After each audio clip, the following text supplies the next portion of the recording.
Alright everyone, in today's video, I want to bring you another unlocking tutorial. This time we're going to show you how to unlock, format and restore your Samsung A56 to its original factory settings. Remember that this procedure will erase everything stored in your phone's memory. In some cases you need to connect the USB cable to your computer, but you don't need to download any program file or anything like that, alright? So let's get started. You're gonna press the volume down button and the power button together until it restarts.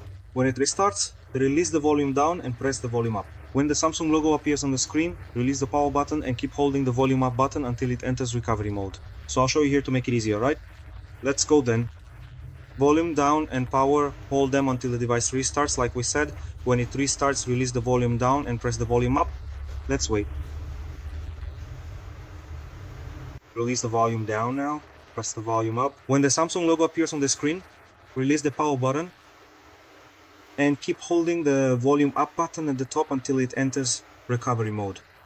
If you need to unlock the Google account on this device or any other model, we can do that for you as well, even remotely. Our number will be in the video description. Once you get to this screen, scroll down to the fifth option where it says iPrior Factory Reset. Let's confirm with the power button. On this next screen, go down to the second option and confirm with the power button. On this next screen, we just wait. When you get to the screen, just confirm with the power button. Here, your device has already been unlocked, formatted, and restored to its original factory settings. Just as we mentioned, if this video helped you, and if you can, within your means, make a contribution to our channel, our pics will be in the video description. That was today's video. Thanks. Take care.